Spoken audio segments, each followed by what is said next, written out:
Did I hit go live? Yeah.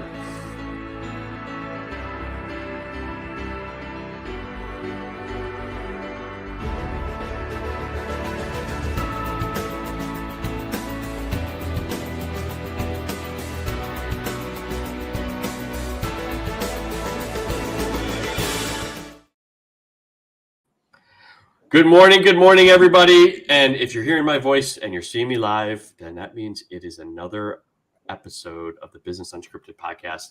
I hope you guys are having a wonderful and amazing week. Dwarn and I are here again. We love being here with y'all. And so let's just jump into it. So if you're a business owner or an aspiring business owner and you're looking for some strategies, some tips, learning from our mistakes, because me and Dwarn make them. We definitely make some. Really? Then this is the yeah, for sure. You don't lie. Then this is the right place for you. So go ahead, grab your favorite cup of Joe, or in this case, I got a bottle of water this morning. Let's jump into the show. Dwarn, man, how was your week? Welcome back. Thank you, Dave. It was a good week. Ups and downs, as we talked about pre-show. More ups and downs. It was a good week. I finished another book this week. Really? So that was kind of cool. Yeah, I wrote it up last week, and the team decided that my team should go ahead and produce the book ourselves. Since Amazon refuses to let me have an Amazon account, I have no idea why. They keep shutting me down every time I load a book. Really? So I'll self-host my own book and give it away myself. I wrote a book. It's called "Don't Hire a VA Until You Read This." Nice. And so give us the 2-minute overview. Well, look, let's just basically put it this way. The subheading of my book is everything I wish I knew before I burned time, money, and my sanity trying to outsource. From somebody who has been outsourcing for over 15 years, 16 years now, who runs an agency, who's worked with lots of different business owners from different parts of the world. I have outsourced to India, Pakistan, Sri Lanka for different services in the past. And I have to say it's my favorite place to outsource is Philippines. But even then, the cultural barriers, just the local business standards and understanding, the communication, it's really taught me a lot, to the point where I've realized that the key to success in this industry is making sure that there are systems in place to allow you to get the most out of your team members. And I guess that goes whether they're virtual assistants or not, but the book is all targeted towards working with a virtual assistant. It would really work with anyone who's working with somebody who isn't sitting right next to them, that is a remote worker, that is in their team. And one of the misconceptions that in the book that I cover is the unicorn. Now, I've mentioned this to you, the unicorn, where it's the magical unicorn that can do everything you possibly want them to do. And at the end, if you've got a unicorn, you typically find that they're not very good at any one thing. They're only going to, they're a little bit of a jack of all trades, doing a little bit of everything, and they never get any real progress done on any one section of what you need done as well as you'd like. And the dangers and the traps involved in doing that. So lots of other goodies in there as well, but it's written the same way I write my Wired for Growth newsletter. So it's pretty straightforward and direct. I don't pull punches. And yeah, it should be a good read, less than 50 pages. So you can read it in a single sitting if you're really inspired, or over a couple of days. And I hope it helps some people who are considering doing, some outsourcing or working with some virtual assistants, or people who are just struggling with the whole concept of having a virtual team they just can't get anything out, get the right results out of. And why do you feel like the majority of that, like obviously you're in the industry, you're in the business, but if somebody's even considering their first virtual assistant, what's the struggle? Like, why do you feel like people can't get the most out of their VAs? Yeah, I think the reason is twofold, this answer. The reason I wrote the book was because I was just putting out over the last few months a whole bunch of content on my newsletter about this topic, and talking about different aspects of the topic and different directions for the topic. And the feedback I was getting was really, really positive. And I was getting a lot of reactions from people who would actually message me and talk to me and say, hey, you know what? I thought I was the only one. I thought this was just me going through this. I thought these were just growing pains. I thought this was normal. And it really came down to the fact that I realized that the only time we ever found ourselves doing really well with our virtual assistant team, even with me based here, was when we started putting in systems and processes. The systems and the processes have improved our workflow significantly. And I've talked about this before on this podcast. And that was a really key aspect for us to see, that when systems and processes are introduced by the client, when they're training and onboarding and starting work with their virtual assistant, suddenly the communication's better, the output's better, expectations better. And when you start creating SOPs as a client and you're sending them across to somebody to work on, you suddenly have a realization going, oh shit, that's a lot of work that I'm asking to be done. Or that's actually not that much. I thought there was more to do than that. Or you find yourself improving your process and being able to introduce when they need to be, when the client needs to be involved in that process. It's very clear for the virtual assistant to be able to see that. And that's something that we found isn't as clear with some onboarding processes. And we've actually, in the last 6 months, since I've been heading in this direction pretty solidly, we've actually turned down a few clients who are looking to get virtual assistants because they didn't have their internal systems ready. They didn't have their SOPs prepared. And we said, look, let's work together on getting those systems and SOPs right. Then we can work out what you want to do as far as a virtual assistant. Because the other misconception we found was virtual assistant can do everything. And it's like, well, that's an interesting point. If you were going to hire somebody stateside, would you hire one person to do everything in your business? Or would you hire the specialty positions to do the roles that you need done? Right.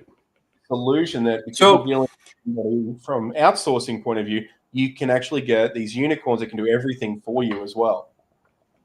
Well, and I think that's so when you think virtual assistant, the same way that you were kind of mentioning, I think the misconception for people is the fact that they do everything instead of the job. Like, you would create a job description for a posting internally, like if you're US based, right, and you're posting it to Indeed or any of these job sites. So I think the biggest first step, if you're considering hiring a virtual assistant, would be to, one, right, create a specific job description of what you're looking for.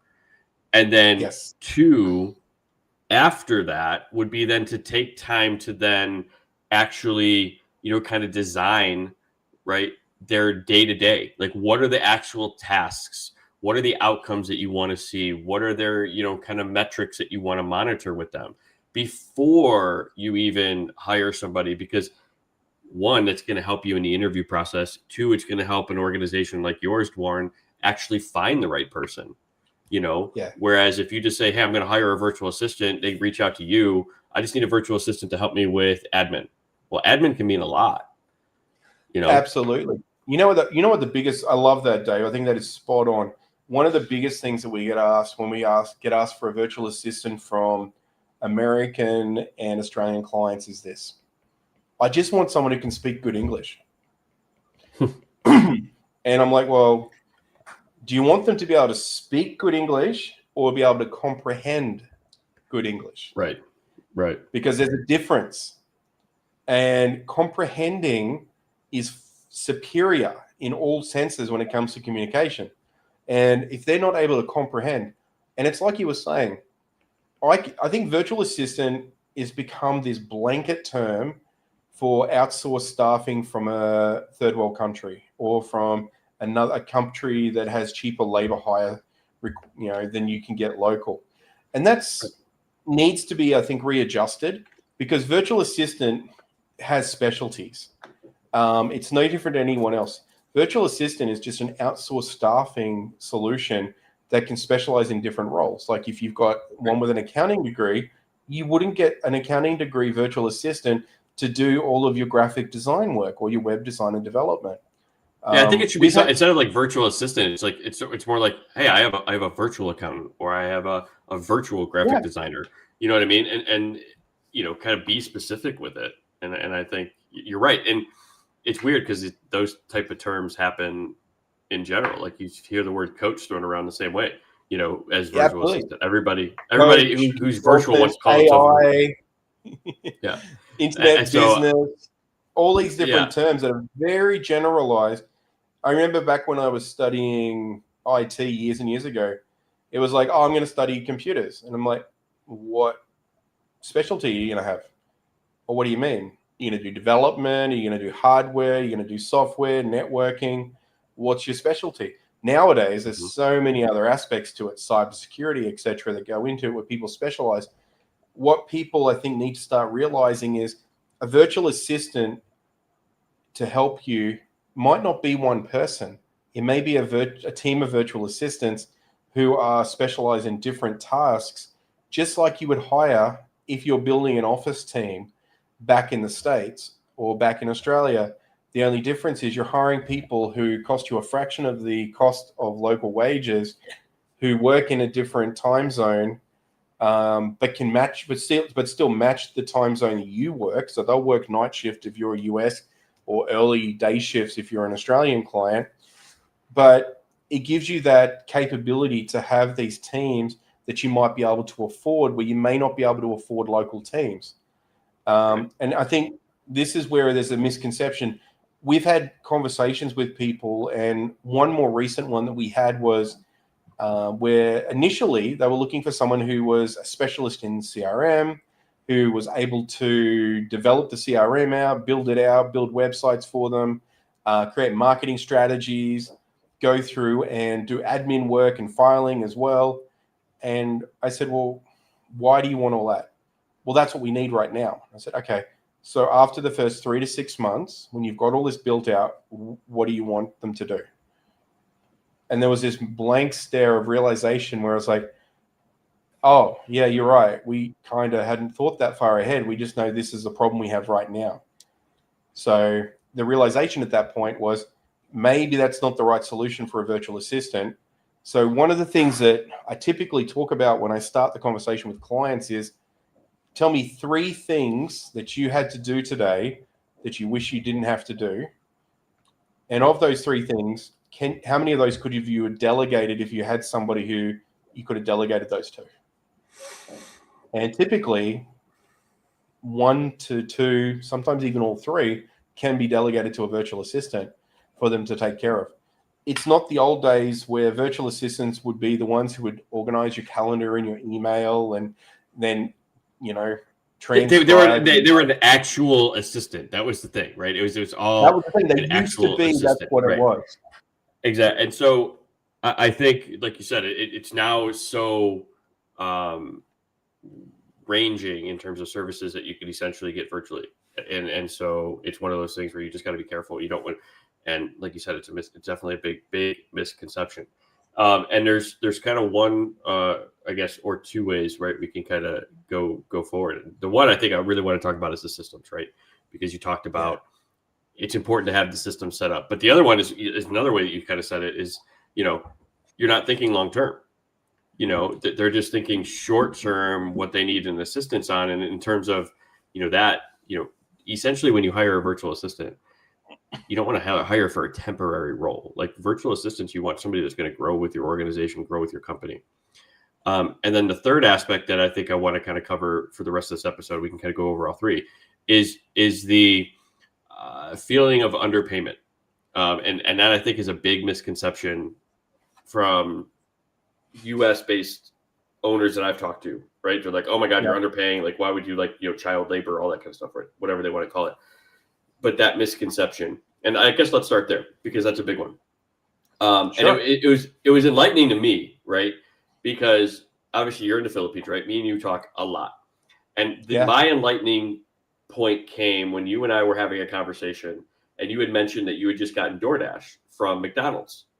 you know, and you had told me you got like a Big Mac meal, you got like a Happy Meal for your son, and then you got a couple other items. And I'm like, man, that must have cost you like $40 because it's what DoorDash would have cost over here. And you're like, no, it was only like $7 American. I'm like, what? and then it made sense. It's like, oh, okay, so like, somebody making for $5 an hour is like somebody over here making $70,000 to $80,000 a year. It's a completely different cost of living. It is, and that's the difference, right? There is, to give you an idea. Let's use fresh produce because that's a really easy one. What's a kilogram of? Well, you use pounds there, so I'm not sure. Pounds or ounces? Yeah. Yeah. Okay. So a kilogram of pork is roughly about 420 peso. Now that translates to about $8.30 US. Okay. For a kilogram of fresh pork. Chicken is about 250 peso, which is about $5 a kilogram. Now, these are fresh, straight from the butcher or straight from the supermarket. They sell so much volume that it's not like these things sit in the storage shelf for very long. They'll generally slaughter in-house and then serve directly. So it's a very high throughput because there's a very large population. What's a kilogram in pounds? Like, how does that equate to something I just you're did doing? A Google search. It's 2.2 pounds. So 1 kilogram is 2.2 pounds. Okay. And what's a pound of pork worth in the US right now? Like, let's say pork chops. That is a good question. So let's see. Let me just do a fun Google search, right? Because I don't pay attention to that stuff. So it's like I just go and put it in the cart. I don't even know. Yeah, and there's so many things, right? So it looks like at Sam's Club you can get pork chops for like $3 a pound. So essentially for 2.2 pounds, it would be about $6.50. Okay. So when it comes to fresh produce like that, it's roughly about the same. That's great. Now we go to the McDonald's. But yours is fresh. I can get yours is fresh from the butcher, right? So like you're getting it right from the source, whereas this is kind of cut in the store type of thing. You know what I mean? So, I'd rather have it directly from the butcher for sure. Oh, absolutely. I mean, that stuff's probably got dropped off that morning. It's getting butchered in-house and it's getting taken care of quickly. If we work on McDonald's now, cheeseburger, fries, drink, regular size is about 119 peso, which is at the moment, if you buy from their online app, which is about $2.10 for that whole meal. Now, my guess is that's about what, $5 or $6 for you guys. Which one was it? You broke up for a second there. The cheeseburger, fries, and a drink. Yeah, over here because it's like 2 cheeseburgers, a fry, and a drink is more like $7 or $8, I believe, at McDonald's. Okay. So yeah. Here's where it gets. And McDonald's is considered one of the more expensive premium solutions when it comes to fast food. For you? If I go for here in the Philippines, yeah. So if you go down to a local canteen or a little kitchenette style business that cooks the food up fresh and then serves it, you can get a meal for $1, maybe $2, which is rice and they call it an ulam, which is like the main. So you get 1 or 2 mains with that. If you're getting it from inside of a mall, you're going to be paying a little bit more than that. But it's the meals, you basically can go in and get them at a much more affordable rate. And like chicken and fries, like my son loves chicken nuggets, right? And it's like $2 for McDonald's chicken nuggets, box of 6.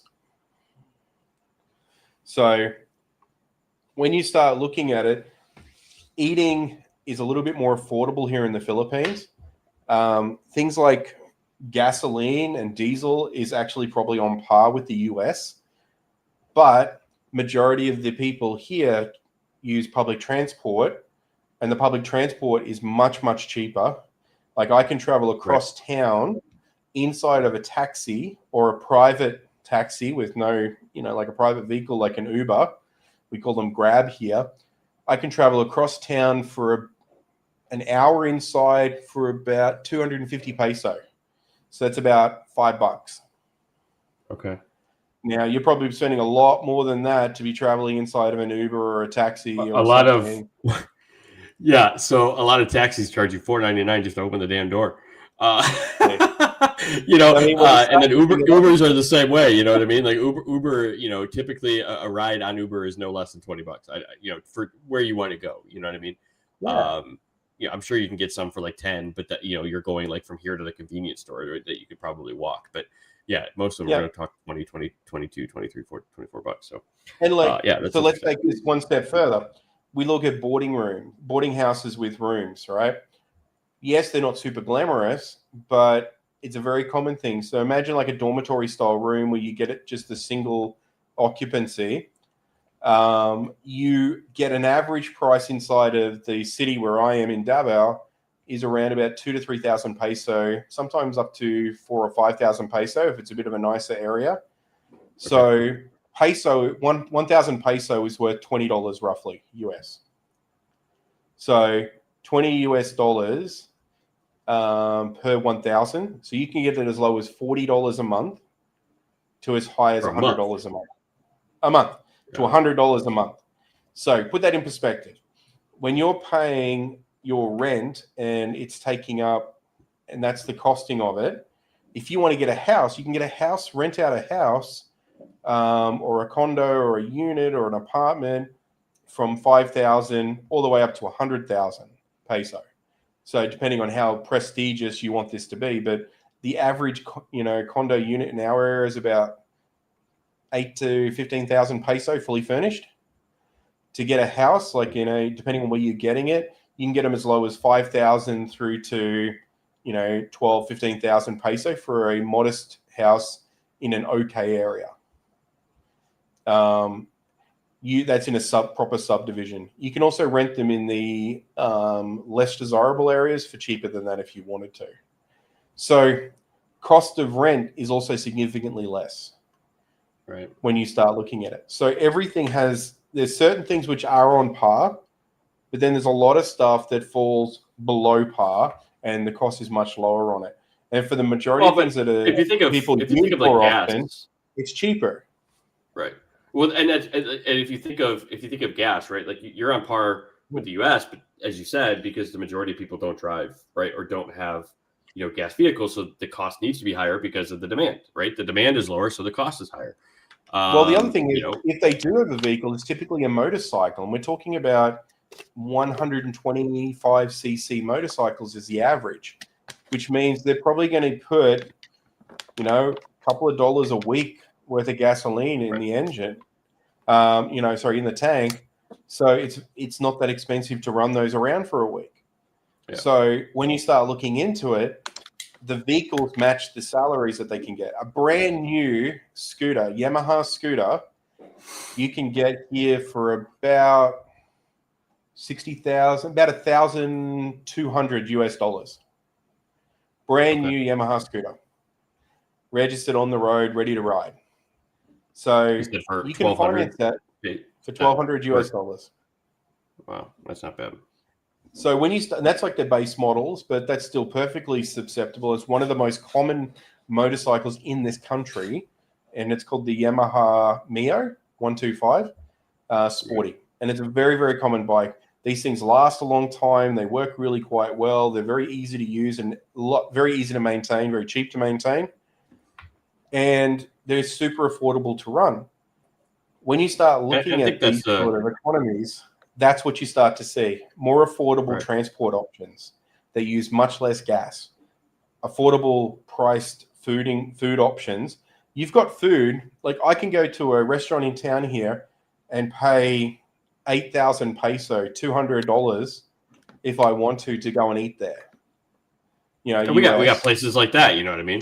And they're more high end, but that might actually let me take that back. Yours is high end for $200, right?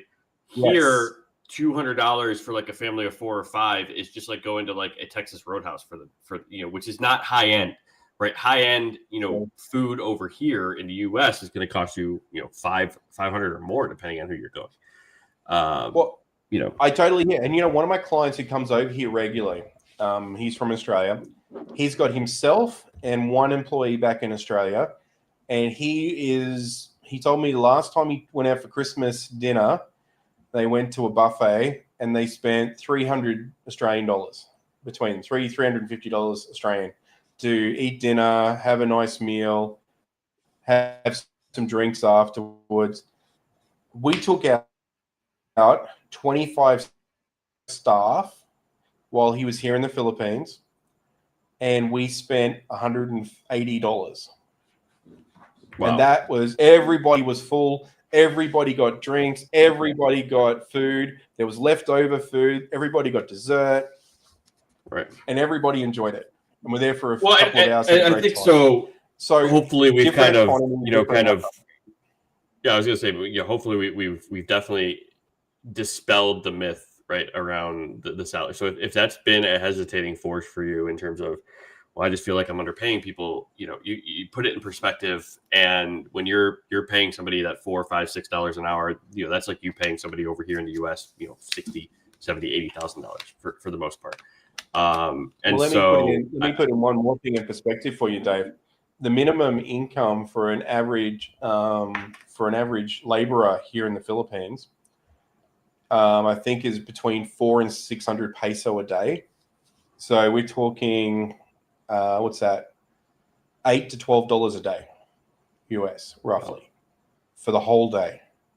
Now, when you put that in perspective, $4 to $5 an hour, even up to $10 an hour for some roles, that's quite a lot more than you can earn local in these sort of laborist jobs or retail or hospitality roles, right, or customer service-based roles. So that's why the BPO industry and the virtual assistant industry loves working on these international accounts, because it is generally a higher salary that's offered to the employee. They can go out and they can do more. A lot of virtual assistants. And the one thing I'm cautious with that side, right, is that, and then I want to go to some of the other stuff before we get too deep into it, right? But I would say make sure that the company you're working with is reputable, because I've heard where a company you may be paying $8 to $10 an hour, and you're thinking the majority of that's going to your VA, but really only like 25 or 30% of that's going to your VA, and the company's keeping the rest. So really make sure that you're with a reputable company. Dwarren, obviously, you're definitely a reputable company. But there are ones out there that'll keep the majority of your payment for themselves and continue to pay your VA, that $8 a day or whatever, $10 a day.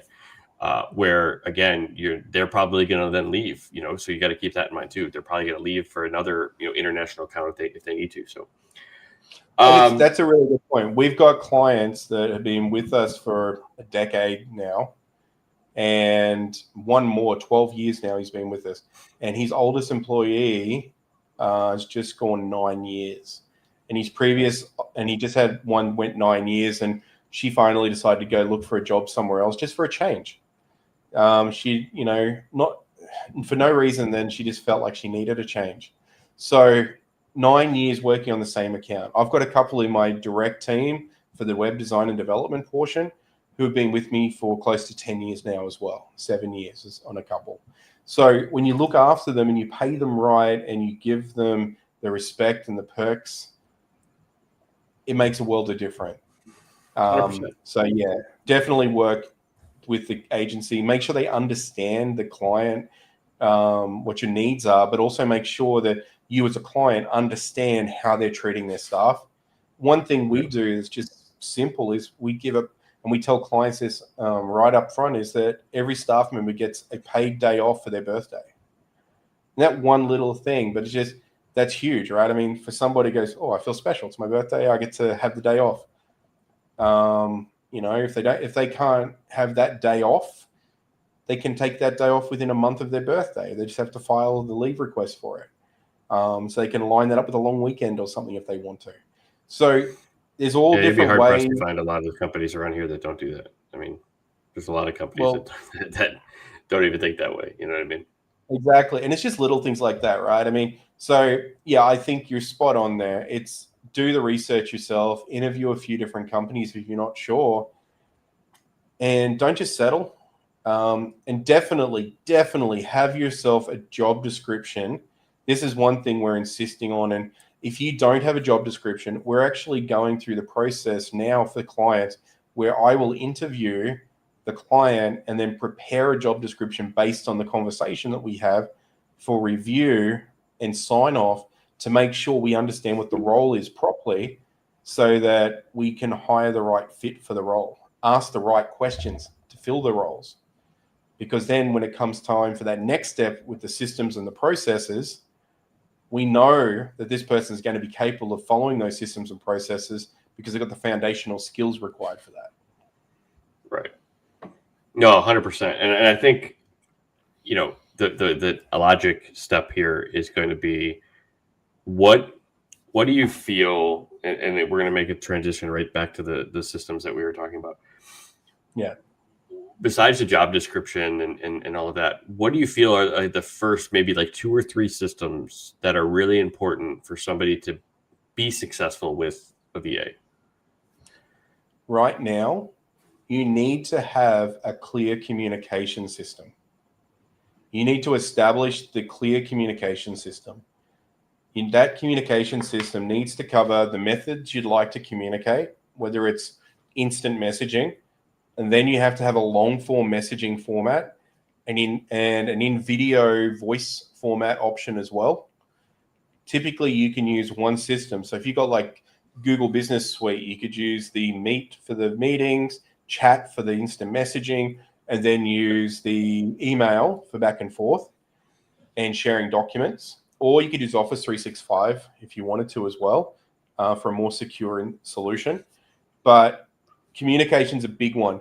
With the amount of times that we hear, like I know you personally, you like using WhatsApp and email. They're your two preferred options. And then Zoom when you need to do video calls as well. So we establish communication techniques. It doesn't have to be one or another. It just has to be something you use in your system already to communicate with people. So it's not too much of a burden for you. You don't want to use a communication technique or system that you check once a week because that just completely, defeats the purpose. The secondary part of that communication is be very clear with your messaging. So clarity is always going to be your friend. Make sure whatever you're asking it to do, your VA to do, whatever the task is. You're so used to talking to AI. Yeah, right. I'm thinking AI. I'm like, no, it's the same methodology I use for AI though, right? Very clear instructions. If you give the context with the instruction and the outcome, then you can't really go too wrong. So it's all about getting that communication right. I think that's your foundation. Once you get that communication technique right, the way to do the communication, participate in that communication, and encourage them to communicate back. The only dumb question that, in my opinion, is the one that doesn't get asked. Now, I do have exceptions to this, is if I've already gone through this multiple times, you should be taking notes because I don't like to repeat myself too often. So that's the other thing. You make sure that you're communicating and don't do this trap when you're dealing with your virtual assistant where, okay, you get that?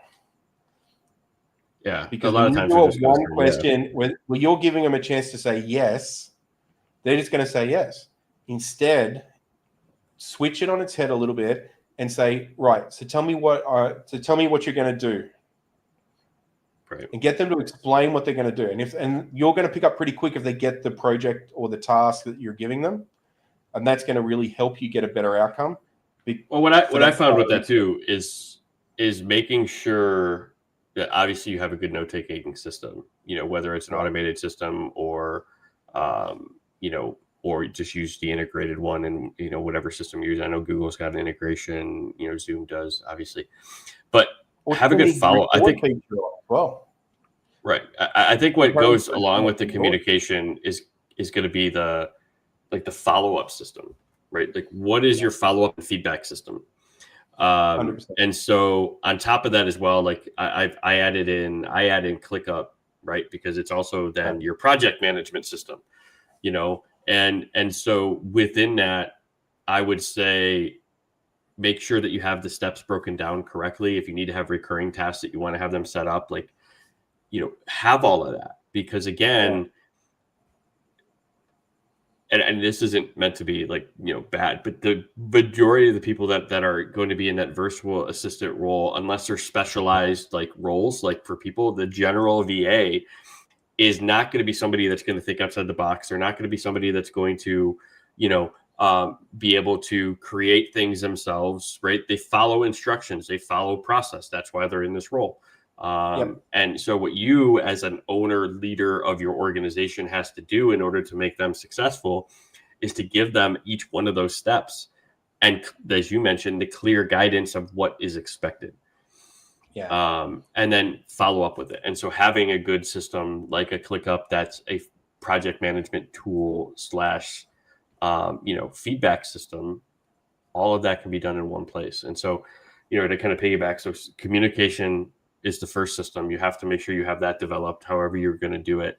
And don't try to switch back and forth. You know what I mean? Like have it clear, like, hey, quick questions during the day, WhatsApp, right? Longer kind of follow-up end of day check-ins, like that's email. You know, and then, you know, our VA touch bases, okay, those are going to be done on Zoom.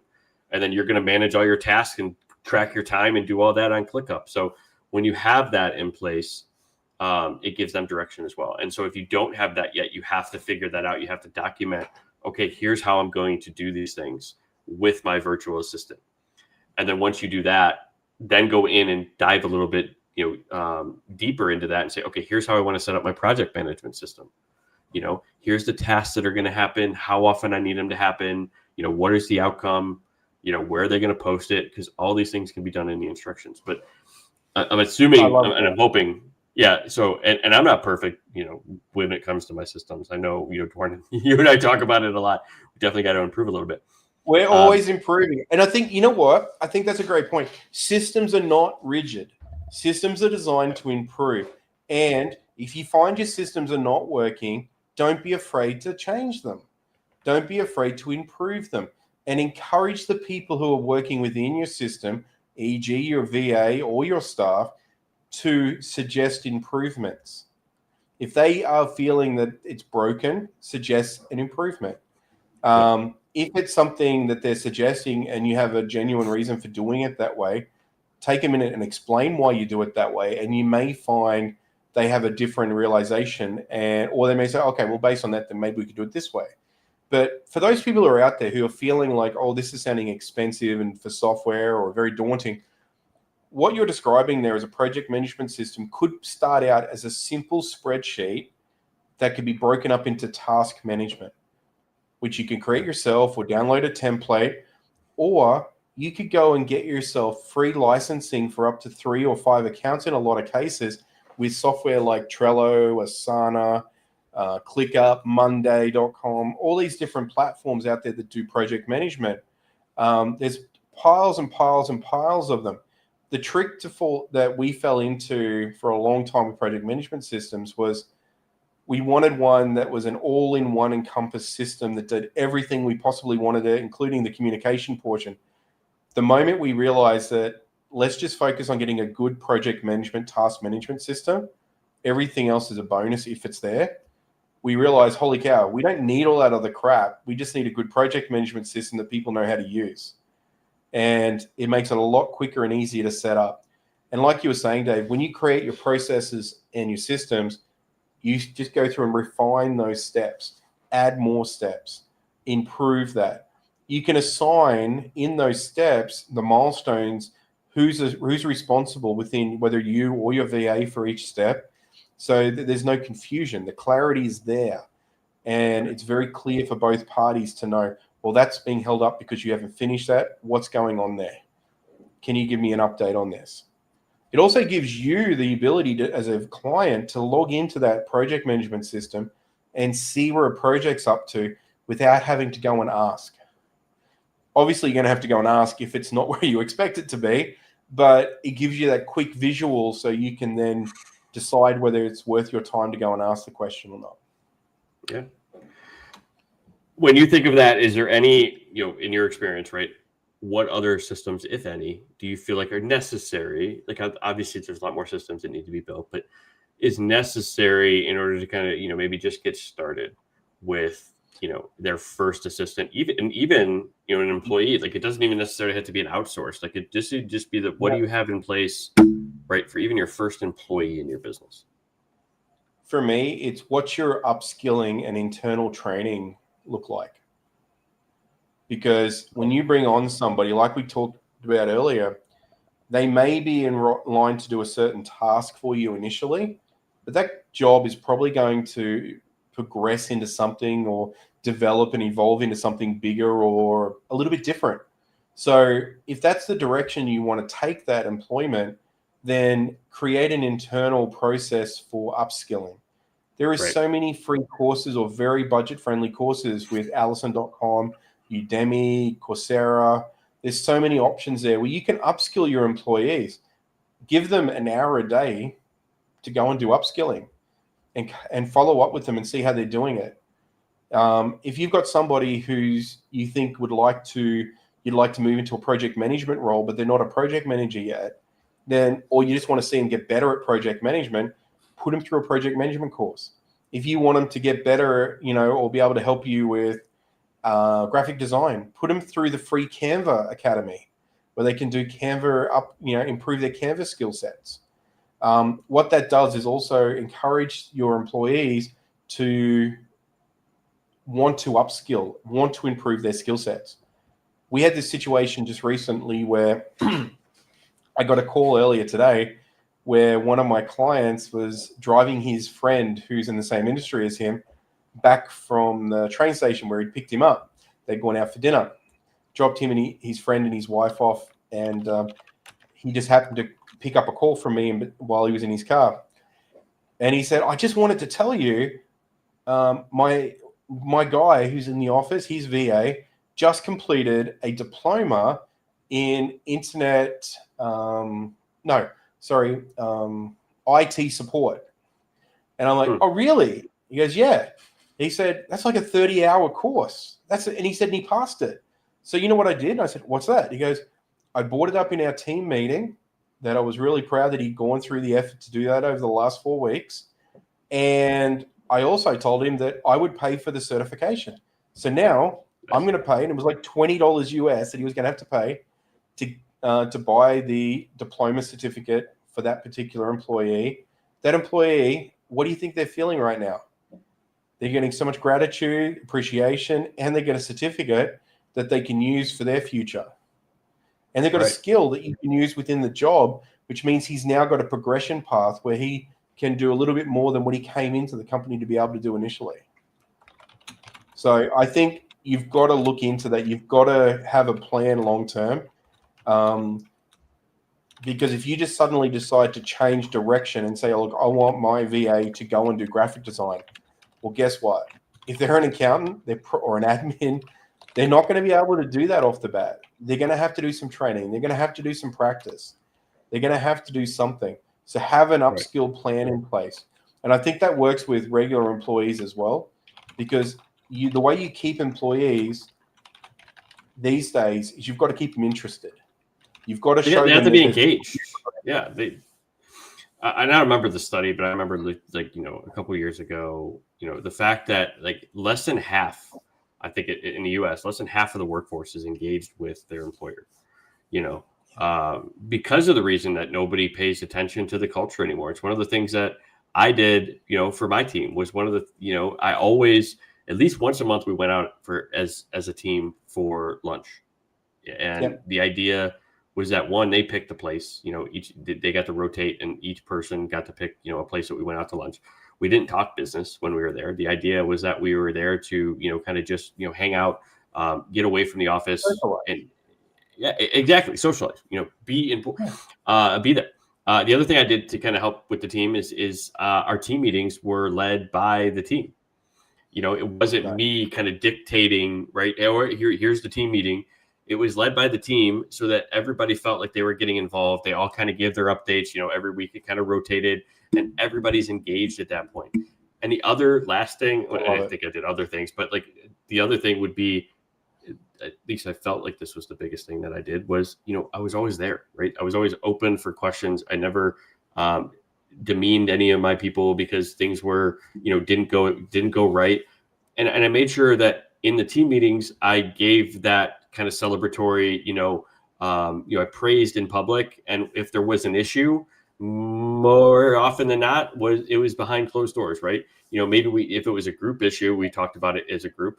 But if it was like an internal, like one-on-one, it wasn't like calling people out in a meeting. I don't think that's a great way to lead. I think that's a good one. And look, when people generally, they struggle with this concept when they're working with a remote team, especially when it's across cultures, like dealing with a Filipino-based virtual assistant, for example. They're a lot more sensitive and emotional than an American employee typically, or an Australian employee. I'm naturally a very direct talker. And what I found when I got here is that I upset a lot of people because I was too direct. So what I would recommend is, if you're working with a virtual assistant, when someone does something and they send something through on an instant message and you're looking, no, that's wrong, and you start typing, you're thinking and you're smashing those buttons, stop, send an email and say, look, I'm just going to email you about this. Right. So you respond to them initially, go write the email, then sit there and think about the email you're writing. Because if you're writing an email, it's a bit like when you get into a fight with your wife, your girlfriend, and you're doing that whole text back and forth nonsense. And then you suddenly go, shit, why did I say that?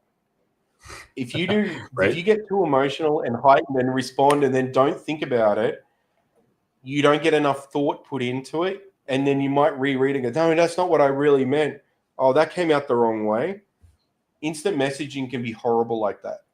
But if you go down the path of an email, you can be a little bit clearer with your thoughts. You can delete a few lines before you send it, and you can delay sending it across. So sometimes have that little, oh my God, under the breath, get annoyed, get frustrated, but then write the email and have that conversation and set what was wrong and go back and deal with that. Because we all get those moments where we get frustrated by that message that comes through.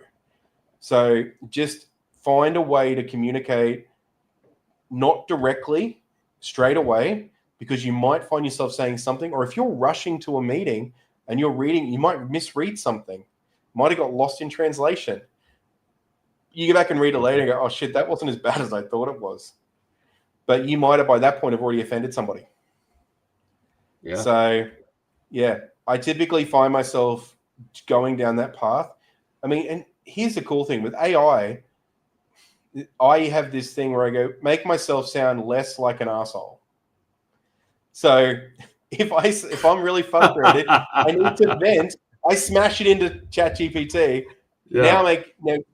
I need to write this email, make me sound less like an asshole, and create me an email. And it'll go and it'll make it for me, right? Because sometimes you need to vent and you need to clear your head and get that thought out, and then see that there's a better way forward. So use your tools to help you with that. But yeah, that would be my biggest thing. Just when you're dealing with somebody, because you will get frustrated dealing with outsourced staffing. You will get frustrated dealing with regular staff. There's going to be times where you go, it would be quicker if I just did this myself. Remind yourself, is it going to be quicker doing this yourself if it's a task you have to do once a week, once a month, once every day? Or is it quicker to actually take the time and train somebody how to do that job so they take it off you forever? Even if they don't get it right the first 1, 2, 3 times, give them the extra guidance and help them so they get it right afterwards, because then it's not on your plate. It's something that they're handling themselves. And I guess that's another, a quick tip, right? You kind of hit right there, is that if you are planning hiring anybody, whether it's a VA or internally, there is going to be some time investment from you as the 100%. owner or the leader, to one, either put together training, whether it's recording specific videos. And I know there's some tools out there, for like Scribe. I think Scribe is one of them, or Scribe Loom is is a really another good one. Scribe's a good one because it actually like documents everything too while you're doing it. Yeah. Or even like doing Loom, like just video 100%. yourself doing what you want them to do, and then just have it there and create either a Google folder with the links or a document with the links. But it does require some time from you up front to make it worth your while. So whether it's, the 2 to 5 hours or whatever for you to start documenting the process, like just document. Can I add to that too? There's an extra step here, which a lot of people don't think about too. If you're not getting the output you want from your employee or your virtual assistant, you can also ask them to go and create a Loom showing you what they're doing. So they can send you a Loom back of what they're doing. So you can then watch it and go, oh, that's why. Okay, let me just fix that. And you can jump on a call, send them an email, or shoot a Loom and tell them what they, how to do it the correct way, or see where the gap is, what they're doing. Because sometimes, like for me, it's really hard when you're busy. But sometimes if you've got the time, jump on a call, get them to do a screen share, get them to show you what they're doing, and then you can correct behavior. But if you don't have the time for that, or, just get them to shoot a video through Loom themselves. They don't need a paid account to do it. And then send that link across to you so you can review it. You may just be surprised. Some people don't think the way we do. And we have this bad habit of just assuming that people do everything the way we do. And if you want to understand that better, go and try and give IT instructions to your parents. And then remember how frustrated you get trying to get them to follow simple instructions like run a virus check or run Windows updates or, download a firmware for their new printer. All of these things, which are really simple for us to do, are pretty monumental. Like they put time aside to do that. So don't sit, this is really important for, I think, everybody. Don't underthink what your skill set is, because a lot of people just assume that they have a skill set and everybody has the same skill set, or everybody understands things the same way they do. Most people don't understand the world the way you do. They don't work the way you do. They will never process information as fast, as quick as you do, because you're the expert in what you do, especially if you're a solopreneur. So you're going to have to build a team up around you that you're going to have to train on how you think and operate, and to build those tools, whether it's in AI, like we were talking about earlier with the projects or the custom GPTs, to help them understand how to communicate like you.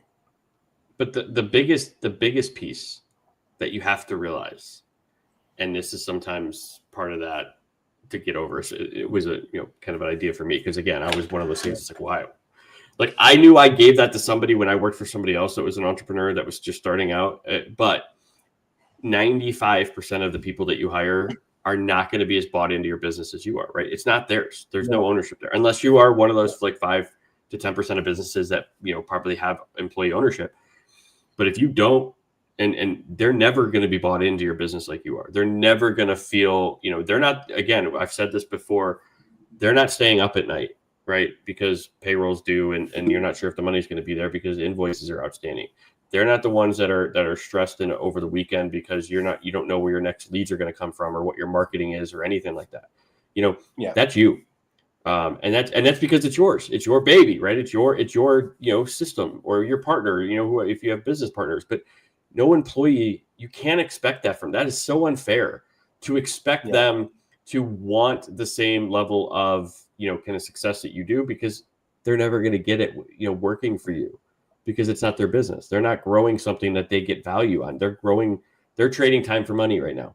And that's perfectly fine for a lot of people. You know what I mean? Like people are okay with that.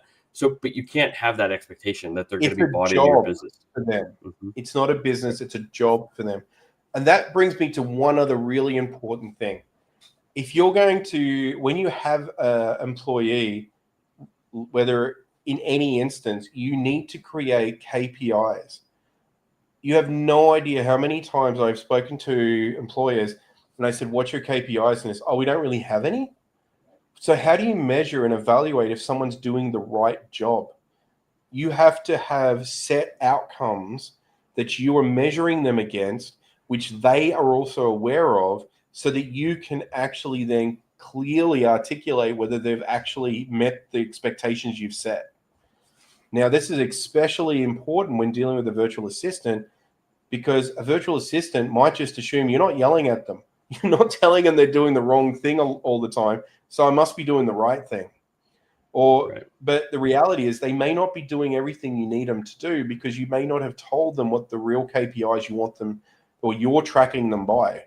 So be very transparent with what your expectations are and make sure that you're clear with that. Because if you're not clear with that, it's like getting a salesperson and then not telling them what their sales target is.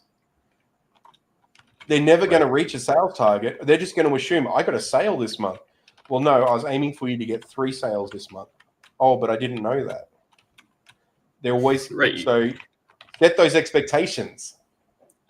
How many times have you worked for somebody that, if you're watching, you're listening to this, how many times you had a boss, or maybe sometimes even in a relationship in life, do you find out that there's an expectation of you that was never expressed? It's just like, and then they're like, well, you should have known it was an expectation.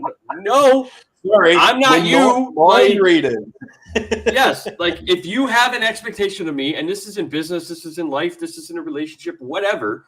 But if and this is how you can start to kind of change, right? Is if you have an expectation of somebody, make sure that you've explained that expectation, because if you haven't, you cannot hold them accountable to it. Because 100%. What's in your head, and it's the same thing, like the funny meme, right? With your wife, she wakes up from a dream that you cheated, and so now she's mad at you because you cheated in the dream, and it's like, well, you should have known that you were going to cheat my dream. Like, what? What the? I'm so mad at you. Why? Yeah. Or even when it comes to relationships or friendships, like, well, I expected you to, kind of give me a call when I posted this. It's like, what do you mean? Like, they might not have even seen it because of the way Facebook and algorithm works. So it's like, if it's something that you need or that you expect from somebody, tell them, and don't, like, when it doesn't happen, get all mad, and then, or with an employee, get frustrated, because they can't, like you said, they can't read your mind. Well, it's like we were talking about earlier, right? It's like I was mentioning, one of the biggest things you need to understand when working with somebody is you have to have clarity in your instructions. You have to have clarity in what the output expectations are. You have to have clarity around what the offer and what you need them to do. If you don't, then you're all swimming in the same pond, but you might be swimming in different directions. And that's not going to help any of you. So be very clear. Take the time. When you give an instruction set, when you start working with somebody, especially if you're used to doing everything yourself, take a minute, look at your instructions, and then ask yourself, if someone gave me that instruction set, would I know what to do with it? Because is there missing parts? And if you're not sure, put it through ChatGPT and just say, hey, check my instruction set here. Tell me if this is clear or if I've got anything in here which could be misinterpreted. And let it be the judge to point you in the right direction. One of my favorite ways of using ChatGPT is what I call the brutal judge, where I tell it, don't be nice to me, be the brutal judge and tell me what the hell I've done wrong. And because, like, you know what? I hate how all of these AI platforms like ChatGPT, they give you a pat on the back and say, yeah, you're great. Good work. It's that, it's just not useful. And when you deal with your employees, I mean, if you're giving them unclear instructions, make sure you're giving them clearer instructions. And if you're not sure, or if you've had a situation where you're giving what you thought was clear, drop it through ChatGPT and say, hey, look, is this unclear in any way? If I'm giving this to my Filipino virtual assistant to action, or I'm giving this to my design and development team to action, can you tell me if this is unclear? And see if there's gaps in your process. Because you may surprise yourself. You might just make assumptions on certain things. because you are who you are and you know what you know, but others don't know that. I am so responsible for doing that so many times. I sit there and I'll give instructions and they'll go, oh, what about is this? And I'm like, really? And then I go through my notes and I go, okay, shit, I didn't tell you. Okay, my bad.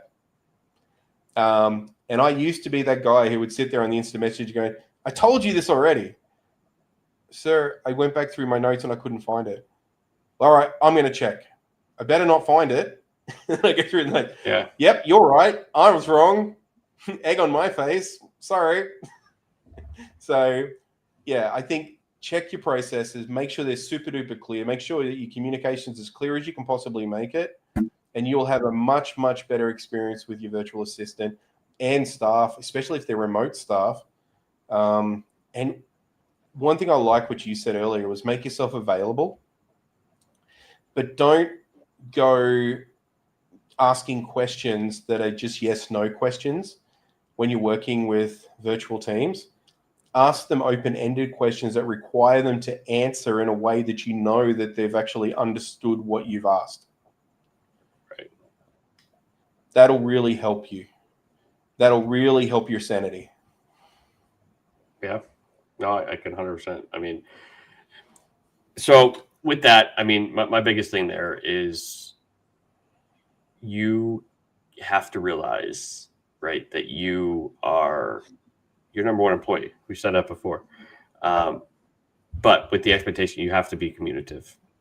Going back to what you said, communication is key, whether it's employee or not. But Dwarn, so going back to your book, right? Your soon to be launched book on systems and VA. Is there any other things around system that you feel is important for somebody to be considering, right, in order to build, or what's the biggest stumbling block that you might see a owner run into when they're trying to create these things?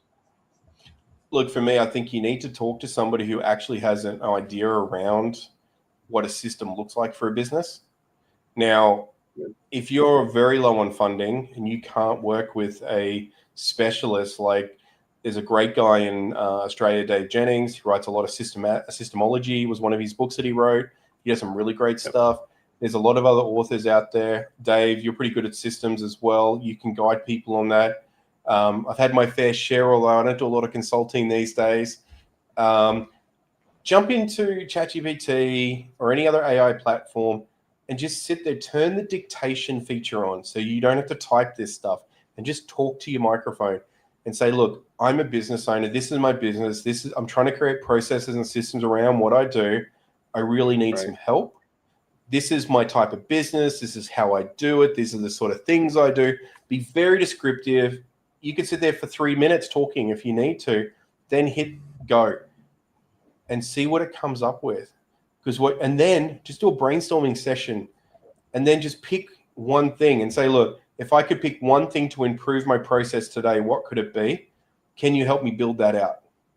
And then just go back and forth. You're smart enough to know how to build the process because you've built your business. Every person who's in business, I feel, has the capability of building their own process if they're given the right frameworks to do it. Well, I think it goes back to everything that we talked about before. I think the number one thing that I hear from people when it comes to lack of processes is lack of time. And I think it just, again, it goes back to the same old adage that we've said here probably hundreds of times, is that if you don't control your calendar will control you. And so all it does is putting it in your calendar and scheduling it out. It doesn't take rocket science. It doesn't take, a whole week to create these things.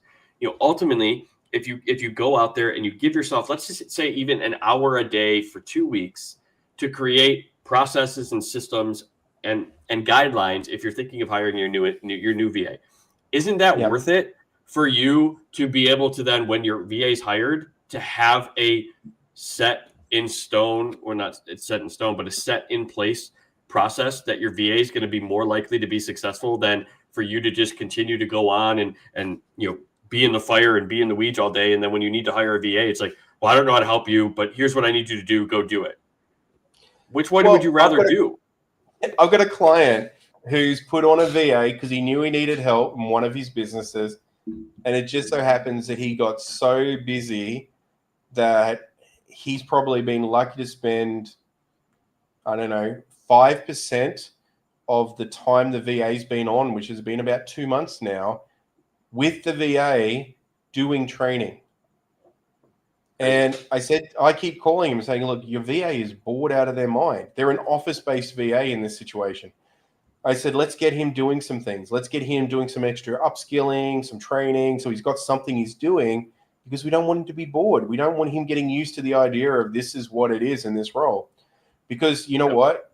That causes people to lose interest, be disinterested, disconnect, not last, and find the time. If you don't have the time to train somebody, like 1 hour of training in a day should actually be more than enough. In fact, my VA, my executive assistant, I don't do more than 30 minutes worth of training in a single day, because that's too much. Because I need to train and then send them off to do something. And sometimes there's days worth of work to do. So I do check-ins instead. So you might sit here, and this is one thing I think people, it's like that old adage, there's so many systems and processes I have to build in my business. Well, find the most pressing and build that. Once it works, build the second one, then build the third one, and just keep building them until you finally get the systems and processes built that you need. But just break it down into little systems and build out one at a time. It doesn't have to be this massive system. Like I mentioned earlier in the podcast, we were originally looking for a PMS system, a project management system that did everything we possibly wanted it to do. In the end, we had paralysis where we just kept trying these systems. A month later, move to the next one. Move to the next one. We finally settled on one, and it was not all of the tick boxes, but you know what? We made it work. It works well enough to get out to do everything we need to do, and the things it doesn't do, well, we work around them. Sometimes just starting is better than just sitting there planning. So do the planning, and then plan how you might do one new process a week. If you got 12 processes, in 12 weeks, you've created 12 processes. But you spend that whole week implementing that new process. And make sure that your entire team is involved in your process creation. Yeah, anybody who's a stakeholder, for sure. You want to have anyone who's a stakeholder. The amount of times I have seen no stakeholder involvement in processes, and then stakeholders get a hold of it and go, this is not what we do. So there's a disconnect between the owner or the manager and the stakeholder. And you've got to be able to make sure that the stakeholders get their play, because maybe the stakeholders are doing the wrong process. But you don't know that if you don't include them in the process. You will definitely learn a lot when you learn how broken some systems you thought were really good are. Trust me, that's what I've found in the last 12 months. Holy shit, I thought that was a good process. Apparently not. Exactly. All right, so what's who work with you on the process and going, so this wasn't quite the experience we thought we were going to get on the onboarding. Really? What happened? Well, thanks for your feedback. We will improve it for the next person. Right. So what as we kind of wrap up here, what would be, or what are you hoping that people take away from today's episode? If you're not sure what it means to have a virtual assistant, if you haven't had a positive experience with a virtual assistant, get in touch, get a hold of my book. It's free. Have a read of it and see if you can pick up 1 or 2 tips that can help you be more successful with a virtual assistant in the future. But the biggest tip for me is have some systems, have some processes, have good communication, and have some patience. Yeah. Your patience will be tested. But once you master all of those things, or at least some of those things, you will have a really positive experience with your virtual assistant, and you will probably be able to build a team that'll help you be successful in whatever direction you're heading. Yeah, I love it. I love it. I think, you don't have to be overwhelmed. You don't have to do everything yourself, but you do have to take the time. You do have to take the time to set up everything. And in the end, it's worth a little bit of time investment up front to do it. But in the end, it's going to save you so much more, as well as make your business that much more valuable. I say this to a lot of people, especially if your goal in your business is to, kind of sell it, right? Exit. Yeah. If everything's in your head and all the processes in your head, you have nothing to sell because nobody is going to buy your brain. You know what I mean? But if you take the time to get it out on paper, get the processes out, get all the systems out on paper and document, that's what's valuable. That's the actual value that you're building. And those things can be developed over time, right? And you don't have to develop everything today, but if you do need some assistance in outsourcing, take the time, sit down, 1 hour a day, schedule it. It's the biggest thing I can say. Manage your schedule, and if you're still working 8 to 5, right? You're only working 40 hours a week, and you're a business owner, and you're not where you want to be. You're doing it wrong. I try not to do less than 50 hours a week, and that's probably not. I should probably be doing more, but with kids events and all that other stuff. But I minimally try to do 50 hours a week, only because there's so much to do. There's so much to get done as a business owner, even with VAs and support. There's still things that you have to do, especially if you're small. There's a lot of hats you got to wear, and you can't get that done in a 40 hour. If you're not where you want to be, right?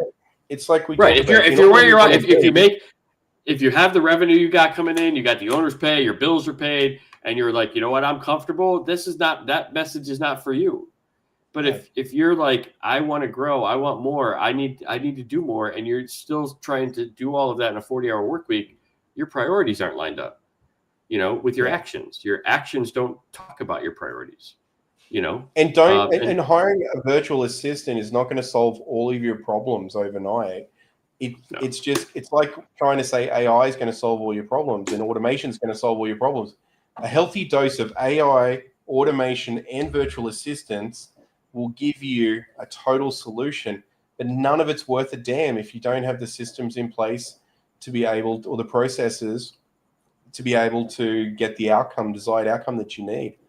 And if you find yourself, if you're that person who sits at the desk first thing in the morning with your cup of joe, open your email, then find yourself distracted on YouTube for 2 hours, then you need to, probably work out a way to not distract yourself, because a virtual assistant is not going to be the right choice for you so that you can continue doing that practice. You want to be able to leverage that person to achieve more. That's the key for having a good virtual assistant. I've met people when I've interviewed them to see if they're a good candidate for a virtual assistant who's like, I want them to do this, and run it on this business, that I'm associated with. And if they've got time, I'll get them to do this and this for me as well. And I'm like, okay, and what are you going to do? Oh, I'm going to do speaking engagements. And it's like, oh, okay. I think you need more than one person to help you with that goal. But you know what? Each to their own. At least if they know at least if we can give the advice that we're giving here today, and some people take advantage of that advice that we're giving, I'm sure they're going to see some great results. Right.